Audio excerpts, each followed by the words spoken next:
l'éducation religieuse, à l'éducation morale et peut-être même à l'éducation physique.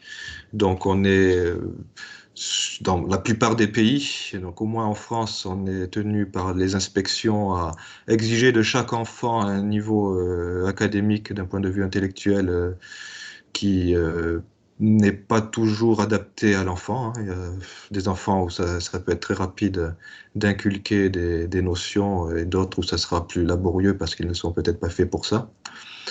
Et ça pose aussi la question de la destruction des familles et de la désertion des foyers par tout un tas de phénomènes. Il n'y a pas que l'éducation qui s'efforce de tirer les enfants de la famille. Il y a aussi, effectivement, comme vous le disiez, l'organisation économique ou professionnelle ou la façon dont est organisé le salariat qui euh, bien souvent empêche les parents de tenir le rôle qu'ils voudraient tenir s'ils étaient parfaitement libres. À ce niveau-là, ça rappelle aussi qu'il y a un combat à mener sur le terrain économique et où l'indépendance et les petites unités économiques ont aussi des vertus pour le bien de l'homme, pour le bien de la famille. Donc évidemment, si le père de famille n'est pas très disponible et si les parents ne peuvent pas compter sur le soutien de d'autres membres de la famille, hein, puisqu'on pourrait imaginer une famille élargie, et là, c'est le genre de situation pour lesquelles, déjà dans le passé, l'Église catholique et certaines congrégations proposaient des écoles.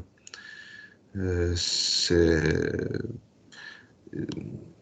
on faisait une distinction aussi, Bonal faisait une distinction entre professions domestiques, donc les pères de famille qui pouvaient travailler de chez eux et de façon assez naturelle, on va dire, donc l'artisan, le paysan, tous les métiers un peu traditionnels. Et après, la profession sociale où le, le père était obligé de quitter sa famille. Donc, on peut imaginer, par exemple, le père de Saint François d'Assise qui faisait de grandes tournées en Europe pour aller dans les foires commerçantes. Donc là, évidemment, quand le père est absent, soit de fait, enfin, soit réellement, soit symboliquement parce il est enfermé dans son bureau, ça pose des problèmes. Il faut réfléchir à l'éducation à ce niveau-là et comment pallier cette absence. D'accord. Et vous, par exemple, Philippe, je pense que votre profession, elle est plutôt comme ça aussi, un petit peu, enfin, dans le sens où peut-être vous travaillez de chez vous, mais je pense que c'est une profession assez intellectuelle que vous avez. Comment est-ce que vous... Oui, oui. Alors moi personnellement, je suis indépendant actuellement. Alors j'ai été salarié aussi, mais en étant dans l'esprit indépendant. Et je travaille chez moi. Il y a un certain nombre d'informatique, mais pas seulement, puisque j'ai aussi des choses, on va dire, sur papier. Et du point de vue de l'organisation, je considère que le samedi est un jour de travail. Et j'ai des horaires étant assez lève-tôt qui me permettent d'avoir de longues plages horaires pour mes enfants à certains moments de la journée. Et avec mon épouse, nous pouvons nous relayer ainsi. D'accord. Donc, c'est un système qui a été trouvé qui est bien. Aussi, c'est le fait que vous soyez Oui, indépendant. Par exemple, moi, j'ai oui. Je pense que ça aide, effectivement. Après, tout dépend des entreprises, évidemment, et des relations que l'on peut avoir avec son patron.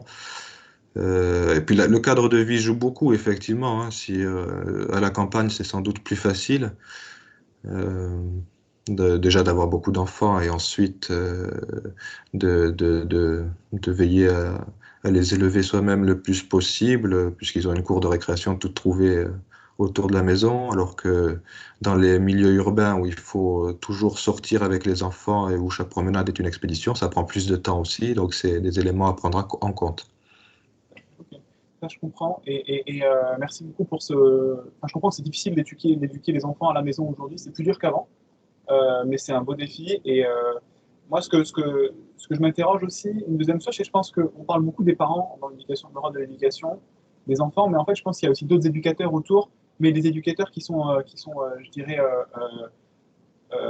ils sont là. Hein, c'est donc comme vous disiez, quand il y a une famille élargie, hein, qu'avant on vivait beaucoup avec les parents, les grands-parents, les oncles et tantes étaient très proches. Il y avait des liens beaucoup plus forts, je pense, entre les gens. Il y avait des communautés. Aujourd'hui, on a quand même du mal à ça, à voir ça.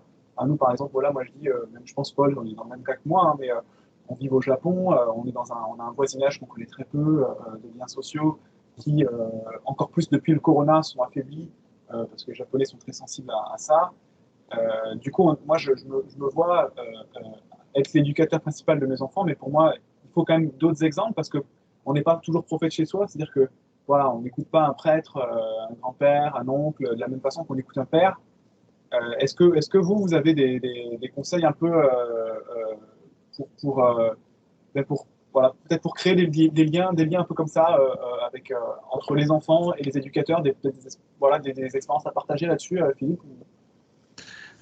Oui, alors vous parliez d'ailleurs, enfin je rebondis sur aussi le sujet du fait que chacun soit un peu dans son coin, les générations coupées entre elles. C'est vrai qu'aujourd'hui on assiste généralement à la destruction du foyer nucléaire, donc les parents et les enfants, mais avant d'en arriver là, il y a d'abord eu l'affaiblissement des familles élargies, la disparition des familles élargies et avec des liens de plus en plus distendus entre les générations. Donc les choses se sont faites progressivement. Et évidemment, les parents, s'ils sont responsables, et même les seuls responsables de l'éducation de leurs enfants, ils peuvent recourir à différents moyens, différentes personnes pour mener à bien leur éducation, sachant que ce sera toujours aux parents de répondre devant Dieu de l'éducation donnée aux enfants, même s'ils la délèguent. Mais le principe de la délégation est bel et bien réel. Donc effectivement, être au Japon, ça n'aide pas forcément, puisque ce n'est pas une société chrétienne, mais vous avez tout de même une paroisse, je pense, où vous pouvez vous entraider, avoir des liens entre vous, compter sur des prêtres, au moins pour la partie catéchétique, ne serait-ce que pour la prédication du dimanche, mais je pense que vous avez peut-être des journées, des dimanches plus fournis. Mais oui, non, l'important, c'est que les parents sachent bien que leurs enfants ne vont pas devenir vertueux tout seuls, justement parce que le libre arbitre peut les incliner au mal et que les passions vont toujours plus les aguicher. Donc de là, il faut que les parents prennent tous les moyens pour apprendre à leurs enfants à être vertueux, y compris s'ils doivent recourir à de tierces personnes. Et voilà, parce que c'est vrai comme vous disiez aujourd'hui, par exemple, voilà, si on n'a pas tous les éléments en faveur voilà, de l'éducation à la maison, c'est-à-dire si le père, par exemple, moi je suis responsable des ventes, par exemple, de ma boîte, je suis souvent en déplacement, donc même déjà quand je bosse à la maison, ça m'arrive de bosser à la maison, bon, bah, j'ai des horaires assez étendus, et après souvent en déplacement, donc c'est vrai que c'est dur d'être là, j'aime bien recourir un peu à d'autres éducateurs, comme vous dites, par contre, comme on reste les responsables principaux de l'éducation, il faut choisir qui éduque les enfants. Et c'est ça d'ailleurs que finalement, quand on va à l'école publique, quand on donne nos enfants à l'école publique, on les donne à des inconnus. Donc c'est ça le plus gros risque, je pense. Et après nous, c'est vrai que étant à Sapporo, on n'est pas à Tokyo, hein, nous personnellement, donc on est un peu isolé. Mais après, voilà, bon, bah, aujourd'hui, par exemple, regardez, on peut partager des expériences. Moi, je trouve que c'est très enrichissant. Vous êtes à 12 000 km de chez moi. Donc, on peut utiliser aussi les moyens qui sont à notre disposition. Et en conclusion, je pense que, comme vous disiez, en citant l'abbé Roquette, il suffit d'une famille pour relever la France. Je pense en fait, ça veut dire que Dieu donne les grâces aussi. On est dans un environnement qui est hostile, mais je pense que Ouais. si on montre une bonne volonté, on ne peut pas forcément tout prévoir, tout calculer, tout ne va pas se passer comme on va le vouloir, mais Dieu va nous donner des grâces, je pense, donc intérieures et puis par le biais d'autres personnes pour pouvoir relever ce défi d'éducation. Donc, voilà, je vous remercie vraiment d'exhorter un peu par cette conférence les parents, qui sont en effet les premiers éducateurs. Voilà, merci beaucoup, Philippe. Oui, et en effet, il y a des grâces d'État, hein. Le fait d'être parent, c'est un État. Il y a des grâces particulières qui sont attachées à cela, et notamment en matière d'éducation. Oui, effectivement, hein, je le disais tout à l'heure aussi, les circonstances sont toujours à prendre, sont très très importantes quand on a un choix à faire. Et même sans recourir à des tierces personnes physiques présentes autour de l'enfant, rien que le choix d'un cours par correspondance, par exemple, qui n'allait pas forcément de soi à d'autres époques où on n'avait pas la même pression de l'État, des inspections ou autre. Même le choix d'un cours par correspondance, en fait, c'est une aide. Il faut déjà le prendre, on peut le considérer comme une aide dans l'éducation des enfants, même si les petits auront du mal à faire, ne pourront pas faire tout par eux-mêmes, mais au fur et à mesure, il peut y avoir une autonomie qui se met en place à ce niveau-là et qui peut décharger les parents d'une mission impossible si on leur demandait d'être présents 12 heures chaque jour pour aider leurs enfants à faire leurs devoirs.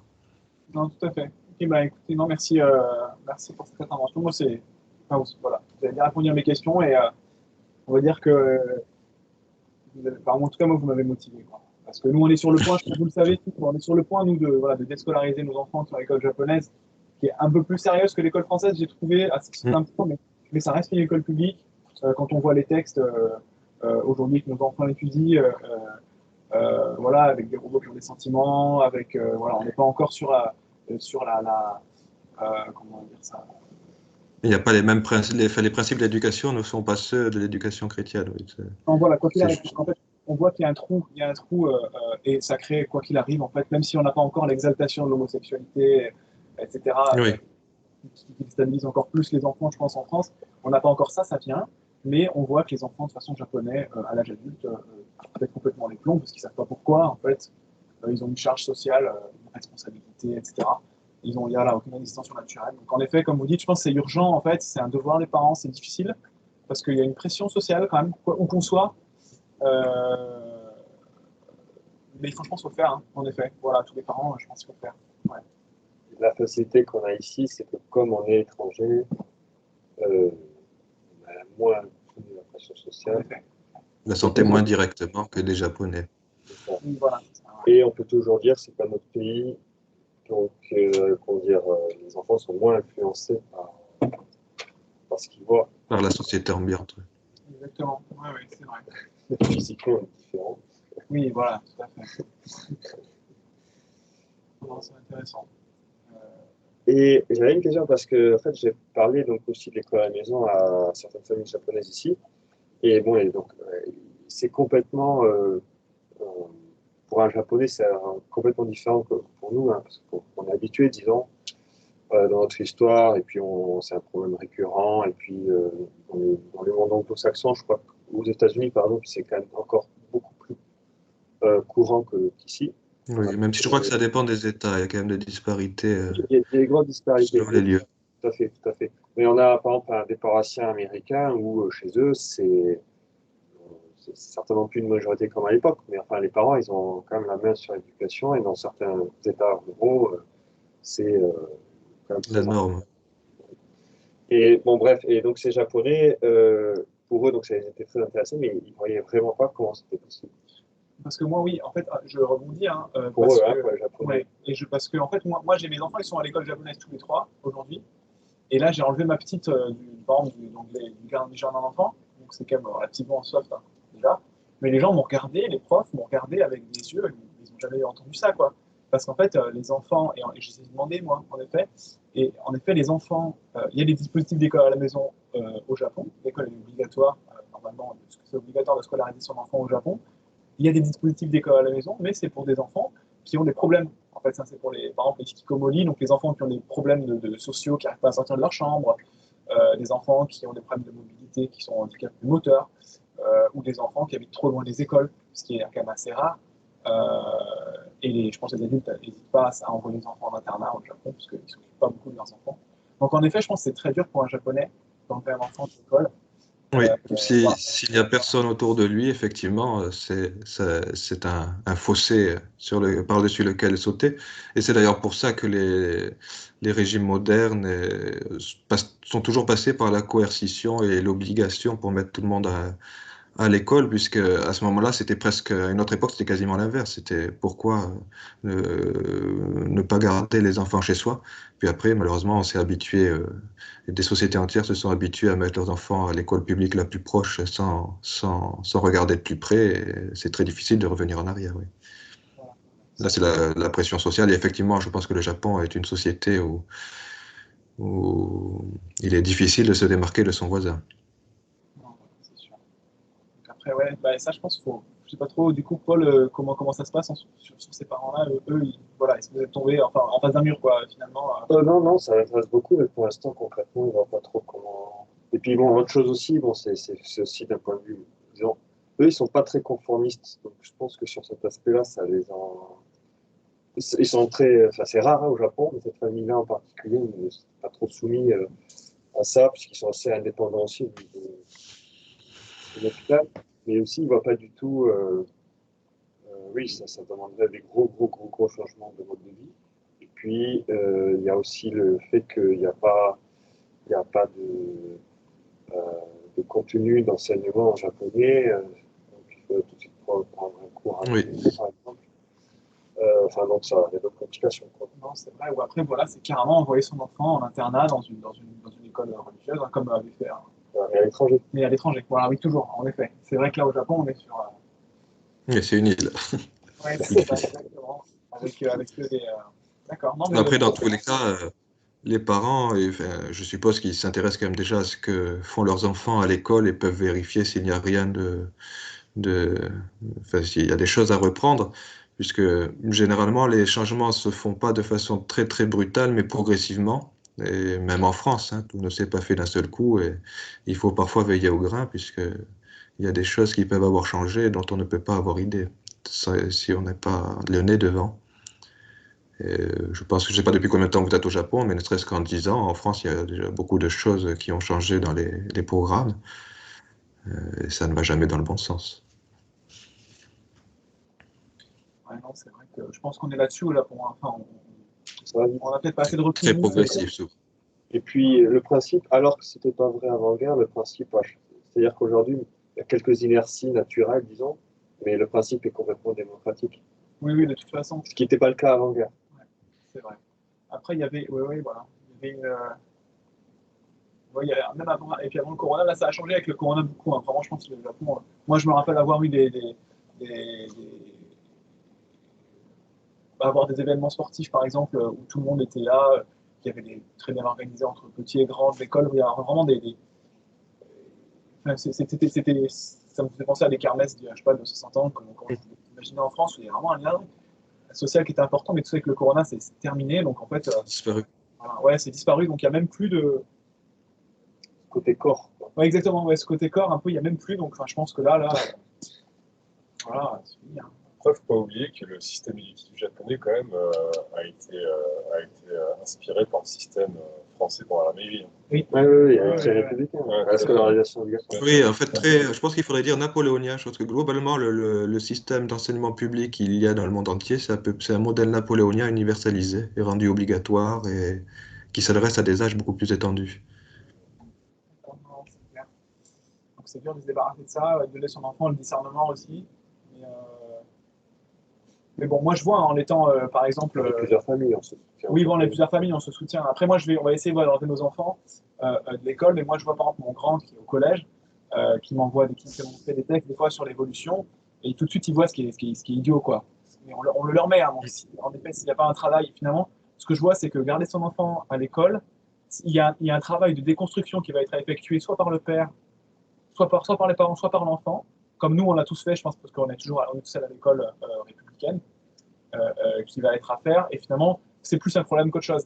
Donc, je pense que cette seule raison-là devrait nous lancer dans l'éducation à la maison. C'est-à-dire plutôt que d'avoir à déconstruire des mauvaises fondations plus tard, autant bien planter Ce les qui peut choses. prendre beaucoup de temps, effectivement. Et puis ça crée un conflit d'autorité aussi, finalement. Exactement. Il y a l'autorité du maître, on va dire, du professeur et l'autorité du père. Exactement. Et derrière le maître, c'est l'État. Donc c'est vrai que pour les enfants, c'est pas forcément facile de s'y retrouver. Voilà. En tout cas, écoutez, ouais, hein, accrochons-nous ensemble. Après, ce qui est intéressant aussi, c'est en Italie, l'abbé Pagliarani, la fraternité sacerdotale Saint-Pédis en Italie, il n'a qu'une seule école pour garçons, je crois, à côté Albano. Et ils mettent en avant ce qu'on appelle en Italie, parce qu'il y a un peu plus de liberté qu'en France et que dans d'autres pays, l'éducazione parentale, donc l'éducation parentale. Et en fait, c'est la même réalité juridique qui est assez libre, depuis l'école à la maison pure et dure sans support jusqu'au regroupement de plusieurs familles pour former une espèce d'école associative sans trop de forme. Et entre les deux, donc il peut y avoir un cours par correspondance ou simplement garder les enfants chez soi, mais avec plusieurs parents qui interviennent, enfin selon leurs compétences. Donc c'est assez intéressant parce que ça montre bien que on a différents outils sous la main. Ça permet de garder en tête les principes et les fins de l'éducation et de s'efforcer de choisir les moyens pour y arriver le mieux. Alors évidemment, en Italie, il y a plus de liberté. Chez nous, nous avons la coercition de l'État qui nous supprime des moyens. Donc il faut quand même essayer de louvoyer ou de contourner les barrières qui nous sont opposées. Une dernière question que j'aurais sur quand on a vu la requête, c'est une question très intéressante sur le fait que finalement, ce qui se passe à l'heure actuelle au niveau de l'école, c'est une sorte de résurrection de l'école païenne, disons beaucoup plus diabolique, mais enfin que c'est dans les principes, dans les structures, ça ressemble beaucoup à ce qui existait avant l'ère chrétienne finalement. Est-ce qu'il y a des Oui. études poussées sur ça ou Pardon, je n'ai pas entendu. est-ce qu'il y a des études ou des personnes, enfin, ou des textes intéressants sur ce sujet-là? Sur le fait que ce soit la résurrection de l'éducation païenne, alors chez Marou, on trouve des choses intéressantes puisqu'il étudie spécialement l'école classique chez les Grecs, chez les Latins, puis il parle de l'éducation chrétienne à la toute fin de son œuvre, hein, puisque ça sort un peu de son cadre, il va rapidement jusqu'au début du Moyen Âge. Alors, il est certain que les conventionnels qui ont créé les écoles primaires en France avec la première scolarité obligatoire, et à l'époque, ils étaient très contents que ce soit qu'un seul jour par semaine et que pendant 2 ans, donc on a fait beaucoup de chemin depuis, ils se réclamaient directement de Platon et de l'éducation antique. Hein. D'ailleurs, Antoine Blanc de Saint-Bonnet, lui, utilisait l'expression d'éducation romaine pour parler de ce type d'école. Et c'est vrai que au moins depuis la Seconde Guerre mondiale, non seulement l'enseignement des classiques qui avaient pu poser problème a disparu, mais leurs langues même ne sont plus étudiées, le grec et le latin, mais la structure qui était autour est restée, et on voit que là, il y a un problème. Avec quand même la grande différence, c'est que dans l'Antiquité, l'école, c'était principalement pour les riches et qui voulaient un peu se débarrasser plus ou moins de leurs enfants. Euh, Ça concernait qu'une toute petite frange de la population, alors qu'aujourd'hui, c'est vraiment tout le monde en même temps et le plus possible avec un régime égalitaire. C'est-à-dire que au moins jusqu'à la Seconde Guerre mondiale, on avait encore des écoles à plusieurs niveaux. Aujourd'hui, il n'y a plus ce côté-là, c'est plutôt géographique, tout le monde y va parce que c'est le plus près. Même les bonnes écoles d'ailleurs, hein, il n'y a plus, il y a le collège unique. En France, c'est par force imposé, même jusqu'aux écoles catholiques, hein, puisque les circonstances font que la force brute de l'État s'impose et on n'a plus trop le choix de faire autrement. Une dernière question aussi historique, ça c'est quelque chose qui aussi travaille depuis un certain temps sur le fait que Monsieur Gomme et les autres ont identifié l'origine de ce mal révolutionnaire comme venant des collèges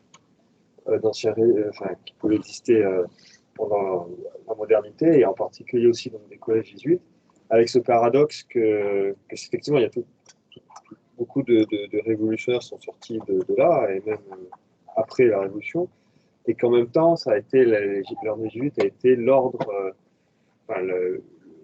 qui était le premier bouclier de l'Église pendant cette période, et Oui. donc la dissolution a été le coup d'essai de la Révolution.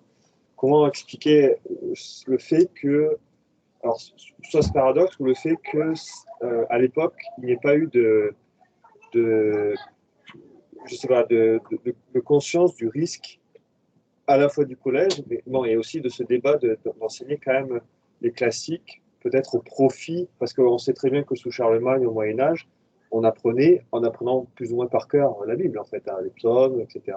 Oui, on apprenait à lire dans le psautier. Alors, l'ordre des Jésuites en particulier, la Compagnie de Jésus, ne faisait pas que l'éducation, hein. Finalement, c'est un assez petit nombre de jésuites qui se chargeaient du professorat et de l'enseignement dans les collèges. Ils s'adressaient aux élites. Et alors, il faut regarder deux choses. Il y a aussi la question du terrain à occuper face à l'esprit mondain, face à l'esprit de la Renaissance italienne. Alors le danger, évidemment, c'est ensuite de se laisser séduire par ce même esprit et de l'enseigner soi-même. C'est peut-être ce qui a dû arriver à certains professeurs. Mais il faut aussi regarder ce côté-là, c'est que les protestants avaient tendance à créer beaucoup d'écoles, sur un régime très différent d'ailleurs des écoles catholiques, et donc il fallait occuper le terrain. C'est les mêmes circonstances, je pense, qui ont présidé en France à la création des petits séminaires, qui normalement ne devraient pas exister. On devrait directement avoir le grand séminaire dès l'âge de 12 ans, d'après le Concile de Trente. En Espagne, en Italie, il n'y avait pas de problème. Il y avait des séminaires dès le jeune âge. Et en France, il a fallu scinder la chose, justement parce que l'esprit janséniste et protestant était déjà présent et avec des écoles concurrentes. Et concernant la Compagnie de Jésus, elle a été quand même le fer de lance de la contre-réforme catholique et de la lutte contre le protestantisme. Donc ses ennemis avaient tout intérêt, d'une part, à la battre, à la proscrire, à la supprimer, d'où ces exils de différents pays, puis sa suppression même par le pape. Et d'un autre côté, tout en essayant de la supprimer, il y avait aussi un intérêt à l'infiltrer.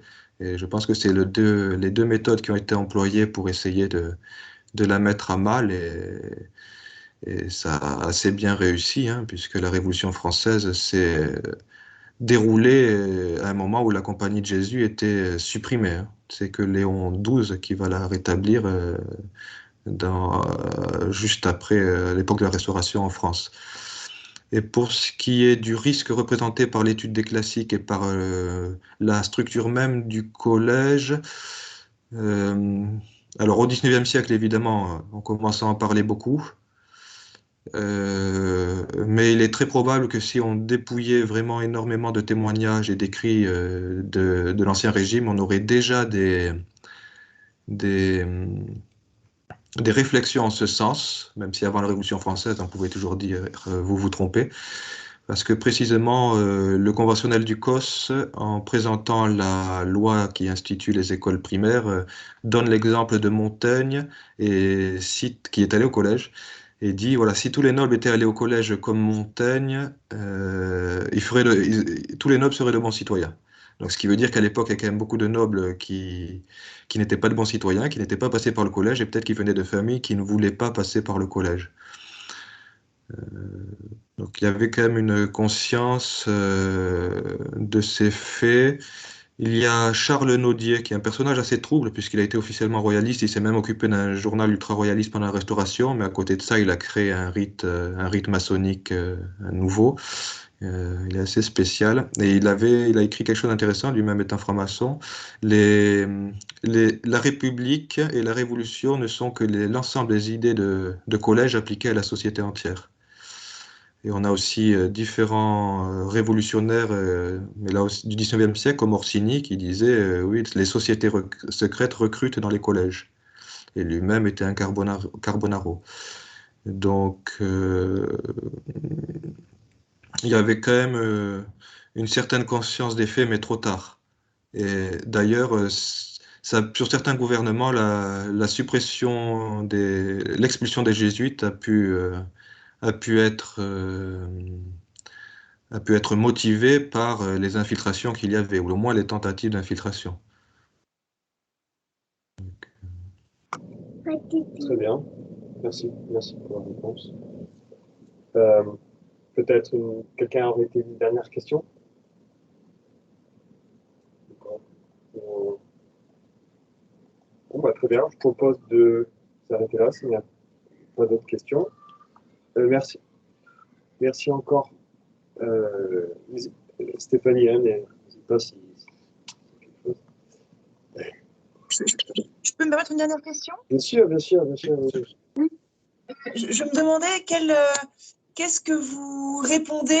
Moi, je ne suis pas encore très concernée de près par la question, mais qu'est-ce qu'on peut répondre à l'argument qu'on entend parfois il faut des garde-fous parce que l'État a pour mission de s'assurer qu'aucun enfant n'est maltraité chez lui sans aucune instruction et laissé à l'abandon? Alors, l'État en soi, la cité a quand même un droit sur l'éducation indirect, Donc là, pour ce qui est de la maltraitance, finalement, ça peut dépasser la question de l'éducation, puisqu'il peut s'agir simplement de délits indépendamment du fait que ce soit ses enfants propres. Euh, mais il est vrai que dans les sociétés passées, l'État n'intervenait pas de la même façon, n'intervenait pas de façon coercitive en séparant les enfants de la famille, alors qu'aujourd'hui on nie la famille, donc on ne pourrait pas imaginer par exemple mettre en dehors du foyer familial la personne qui serait dangereuse et tout en laissant les enfants à un autre membre de la famille. C'est quelque chose qui n'est plus du tout dans les mœurs et ce qui est assez dommage. C'est le délitement de la société qui rend nécessaire pas nécessaire, ou du moins qui motive l'utilisation de la force par l'État, puisqu'il n'y a plus les seuls vrais garde-fous efficaces qui sont la religion et la morale. Après, C'est ce que je dirais c'est aussi. difficile aussi de raisonner à partir de cas particuliers, puisque finalement, ce qu'on pourrait reprocher comme étant de la maltraitance existe au moins autant, si ce n'est plus, dans des écoles ou des garderies d'État. Il y a eu quand même des scandales assez récemment dans des crèches avec des enfants décédés. Euh, donc, l'État n'est pas forcément le mieux placé pour intervenir. Sachant qu'en France, le problème aussi, c'est et en Scandinavie, certains États, les autorités publiques peuvent intervenir à titre préventif pour prendre des enfants, par exemple, placer des enfants, alors que la plupart des pays exigent que cela passe par un juge, par un jugement. Et là, il y a aussi quand même une dérive totalitaire si on peut prendre des enfants à leurs parents sans jugement. Et sans essayer de les aider non plus dans certains cas. Enfin, Non, c'est clair, Philippe, moi je rebondirais et je lui dirais de regarder le taux de pédophilie aussi dans l'éducation nationale, par exemple, oui, ou le taux de marginalisation des enfants par leurs propres camarades. Euh, Ou en effet, comme vous dites, finalement, si on a des valeurs chrétiennes et qu'on sait ce que c'est la fin première du mariage, qu'on est au paradis, qu'on sait ce que c'est le bien, le mal, le péché et l'enfer, à mon avis, on agit beaucoup mieux envers ses enfants. Et donc, s'il y a beaucoup de problèmes aujourd'hui dans les familles, c'est comme vous dites, ça, c'est parce qu'il n'y a plus de morale, mais il y en a encore plus dans les écoles. C'est clair, parce que finalement, les gens sont éduqués dans les écoles. Donc, s'il n'y a pas de problème dans les écoles, il n'y aurait pas de problème dans les familles. oui, En vrai, c'est c'est ça. ça, ça peut être super dur, quoi. Et après, la question de la maltraitance aussi juridiquement est assez limitée et intéressée, puisqu'il y a des maltraitances qui ne sont pas reconnues comme des maltraitances. Scotcher ses enfants devant un téléviseur pendant des heures entières, ça devrait être de la maltraitance, mais pour l'État, ça n'en est pas. Donc, c'est vrai qu'il y a aussi la question de la définition de la maltraitance de la part de l'État qui est partielle et partiale. C'est bien vrai, ça. Tout à fait. Effectivement. Du McDonald's à laisser, c'est bon. Oui, voilà, c'est ça, exactement, on les fait à manger n'importe quoi. Moi, oui, oui. Oui, en effet. On sait pas aussi. Bah, vous avez posé exactement le problème que je voulais évoquer. Donc, c'était le fait qu'en fait, beaucoup d'enfants aujourd'hui sont plus éduqués par la télévision qu'autre chose, quoi. Oui, c'est ça. Si les parents étant les premiers éducateurs que Dieu a donnés aux enfants, s'ils abdiquent et s'ils se défilent et s'ils ne prennent pas leurs responsabilités, effectivement, l'enfant n'aura que le premier éducateur venu, donc ça sera oui, bien souvent la tablette, la télévision ou autre, même dans les couloirs des écoles. Donc, oui, effectivement, c'est un problème. Tout à fait.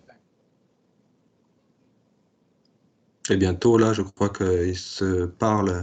on parle de plus en plus en France du rôle de l'intelligence artificielle, de ce qu'on appelle l'intelligence artificielle dans l'éducation des enfants, avec l'utilisation d'applications dans les écoles et de robots auxquels poser des questions. Ça ne va pas forcément améliorer les choses, et surtout pour inculquer aux enfants les valeurs qu'on veut leur faire inculquer pour en faire de bons républicains. Sachant que c'est déjà le cas dans la presse où des IA écrivent des articles. Ah ouais, d'accord, ok. Ouais, ça va venir. Hein. Nous, au Japon, moi je vois mes enfants, moi, c'est une chose qui m'a motivé à arrêter, c'est que finalement, bah, voilà, ils utilisent des tablettes. On nous demande même de ramener la tablette à la maison. Comme ça, s'il n'y a pas de classe à cause du corona, parce qu'il y en a un qui l'a attrapé, ils peuvent faire cours à la maison. Donc voilà, super. Ils sont bons, ils sont très bienfaiteurs. Ils sont très bienfaiteurs, ils sont En plus, sympas. ça fait travailler l'industrie japonaise, hein, je suppose. Ah, Parce que... exactement. Ouais, bon. Donc, bon, en effet. Non, c'est des iPads, donc c'est quand même des Américains qui savent travailler. Ouais, c'est ça. On ne fabrique pas de ce genre d'engin au Japon. Ouais. Tout est fait en Chine. Tout est fait en Chine. Même pas d'intérêt. Mais Hollande a fait la même chose en France. Hein. C'est Hollande qui a mis une tablette entre les mains de chaque gamin maintenant en France. Enfin, bon. Oui, en tout cas, je pense qu'il faut. On voit que même les sécurités sont mal faites. Enfin, moi, quand je vois mon fils qui me dit que voilà, il y en a certains qui bypassent les sécurités sur la tablette pour aller chercher des trucs sur Internet, déjà, bon, bah, tu te dis, bon, bah voilà, ils sont pas bêtes, hein, les gamins. Donc, je pense que c'est beaucoup plus dangereux qu'autre chose. Hein. Ouais. Gardons les enfants à la maison, quoi. Merci pour tout. Je peux enregistrer aussi pour les 10 premières minutes des questions. D'autres questions ou... Vous pouvez, hein, n'hésitez pas. On pourra refaire une autre session sur un sujet, sur un autre livre de requêtes de Saint-Bonnet, parce que c'est vrai que les auteurs de cette époque sont vraiment très intéressants finalement. Ils arrivent au bout, ils ont vécu encore la société traditionnelle, mais ils voient toutes les conséquences révolutionnaires aussi. Oui, ils identifient bien les principes à l'œuvre. C'est ça qui est intéressant. Alors qu'aujourd'hui, on a tendance, c'est allé tellement loin qu'on a tendance à perdre de vue les principes, puisqu'ils sont bafoués depuis très très longtemps. Donc, on n'a plus forcément l'exemple devant nous du fruit de ces principes. À l'époque, ça devait quand même exister assez classiquement. Voilà.